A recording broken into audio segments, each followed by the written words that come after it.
I don't remember when I first knew that I was transgender. I feel like that's a misconception that a lot of people have. There was no big moment where a switch flipped or fireworks went off and I just knew. That's maybe true for some people, but it definitely wasn't true for me.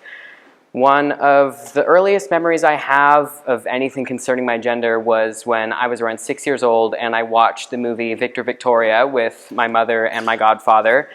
And as I watched Julie Andrews and Robert Preston play gender like a game of cards on the screen, I felt something inside of me that I couldn't really describe, or something that I really couldn't remember because I was 6. And eventually, after when I was around like 11, I thought a little bit more about it, and eventually when I was 13, I came out to my family and to my friends. And I am extremely lucky to have a family that accepts me totally and unconditionally. But not everyone I knew had that family. I joined a support group for transgender youth for kids like me, and I remember sitting in that support group and watching and hearing all of these kids who were just like me describe how their families treated them like simultaneous murder victims and murderers. Like they had been destroyed and replaced with something new, but they were also the destroyer. And I remember thinking that there was really nothing that separated me from these kids except for just a pure game of luck. I had lucked into the right family. I had lucked into people who loved me. And for a while, I felt so accepted and uplifted by everyone around me that I didn't really experience any dysphoria, which is the pain caused by the disconnect between one's inner and outer self.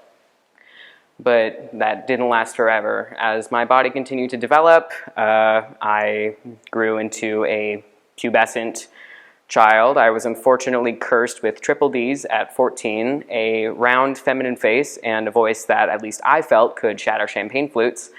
And so my dysphoria became worse. I begged my parents to let me go on hormones, to let me get surgery. But of course they were skeptical because those were big changes. But I knew that because I knew that I needed big changes to happen to my body in order to feel happy being myself. And I knew that if I didn't get these changes, these hormones and these surgeries to make my body into a home that I feel comfortable in, that I probably was not going to make it to 18. Living in a body every day, waking up and knowing that the body I was in felt like it barely belonged to me for the rest of my life felt like something absolutely intolerable. After fights in the car, lament to my support groups, and just working through the process of getting hormones, that was around half of it. But the other half was the waiting. Waiting between appointments, between reschedulings, between insurance coverages and letters. It felt like my entire happiness and my entire future was being held on a string that could snap at any moment and my entire future would just come crashing to the floor. Feeling like I didn't know whether my happiness would come in weeks or months or even years was far worse than knowing that it would never happen. But eventually, on March 13th, 2020, I sat on my kitchen stool with my mother and my father as a nurse on my mom's iPad instructed me through injecting my first shot of testosterone into my body. I don't know what I expected to happen. I think I expected to maybe go through like a Popeye sort of thing where I just immediately grew into a strong, independent man. But of course I didn't like spinach that much, so that didn't really happen. And over time, my body would undergo the changes of an auxiliary male puberty. I wasn't lucky enough to have gotten puberty blockers earlier in pubescence like some other people I know. But the hormones did a full number on me. They changed my face, they changed my voice, they changed my body and my skin. And eventually I got to the point where I felt a lot more comfortable in my skin, especially since I was lucky enough to be able to undergo this entire process completely inside. But eventually the world opened up again and I was forced to go outside and know that no matter how hard I tried, whenever people saw me, they would only think of the gender that I was forced into and not who I knew that I was on the inside. And the dysphoria was even a little bit worsened by the fact that most of my body was so masculine, but my chest was a little bit generous. And so there was sort of a dichotomy between those things that I felt made it somehow even worse. And this was probably when I was at my lowest point, which is odd considering I had gotten what I viewed as basically halfway there. I had gotten the hormones, but I knew what I needed. I needed a double mastectomy, which is colloquially called top surgery. And it took considerably less deliberation with my parents. I think that as soon as they had gotten over sort of the bump of me medically transitioning in general, that they were more open to the idea of me getting things like hormones and surgery. There was a lot of insurance mess and surgery and surgeon switching that I'm not going to get into, but eventually we decided that my top surgery was going to take place in late August of 2021. I was really excited for it. This was basically going to be the next step in the entire rest of my life. But also I knew in my heart somehow that it wasn't going to happen. Something was going to come up, something was going to get rescheduled, something was going to get canceled. And then I remember just feeling like this was going to be my forever, that it was never going to stop, the pain was never going to end, and I was just going to be stuck in this weird Franken body for the rest of my life, and nobody would ever know who I truly was on the inside. I felt like I wasn't going through these transitions to become necessarily a man. I feel removed from all gender markers in total. I'm going through these transitions to, again, make my body into a home that I feel comfortable living in and that I love living in.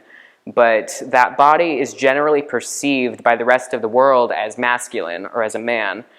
And so when people did not treat me as masculine, when they would misgender me or use the wrong pronouns, it just felt like a stab directly to my heart because I knew that they weren't seeing the real me. They were seeing their preconceptions of me that they were projecting.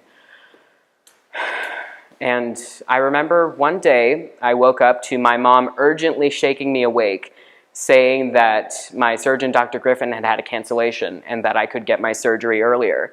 I remember racing down to her computer and scheduling the new surgery as soon as possible, my heart beating 100 miles a minute the entire time.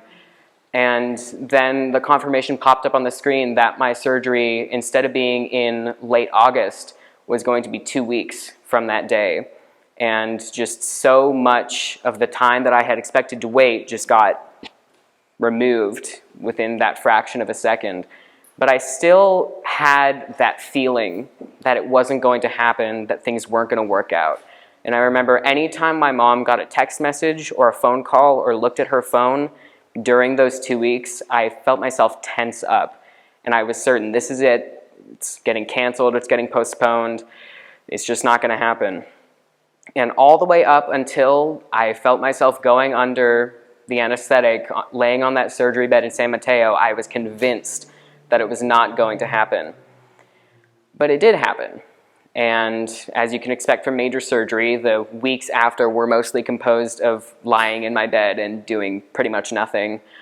And in another instance, it wasn't like so immediate. The change didn't feel so immediate, mainly because they cut 2 big lines across your chest, and of course they sever a lot of important nerves. So my chest was really numb for the 6 months after surgery. I only regained full sensation recently. And not only that, but they have you put on this compression garment that sort of keeps everything in place and keeps your, body from wiggling in ways that it shouldn't.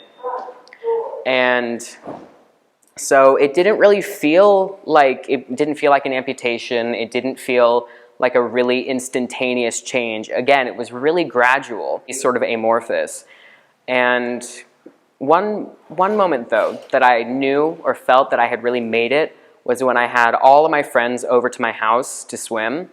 And all of my friends are also transgender, so I knew that they would feel happy for me, and I knew that they would also probably be a little jealous, but whatever, that's on them. So I had all my friends over, and I swam without my shirt off, and I felt the sunshine on my skin, and it was really great. It was a really beautiful moment. And I woke up the next day, and it did not occur to me that I needed to put sunscreen on. So my entire body, just front and back, just lobster red. But I still felt so happy in that moment, and I still feel so happy today because it wasn't instant, but I could still feel everything just improving. I felt that things were slowly getting easier. I didn't have to walk like this upstairs anymore. I could run. I could lie face down on my bed. I didn't have to put on a bra or a chest binder before I left the house. And it was overall just everything was so much easier. And that is the feeling that I associate with my transition. It's not suffering. It's not agony. It's joy and comfort and ease. And that is something that I feel is really important, is just me being comfortable being myself. And not only did I feel how much more comfortable and how much happier I was, but everyone around me could feel it too. All my friends said that I was so much happier. My parents knew that I was so much happier. My therapist knew that I was so much happier because I stopped seeing her. And every aspect of my life improved. My grades got better. I just felt happier. I felt more alive and more connected to the world at large. It was a really holistic improvement. Just everything was better and everything was easier. I stopped taking my antidepressants because I didn't need them anymore. And I felt, for the first time, I felt actually excited for my future. Not even like the big, far-off future. I felt excited to wake up the next day and exist and live in my own body. When I was given the trust and the tools to grow into who I knew that I was meant to be, everything in my life grew alongside it. Thank you.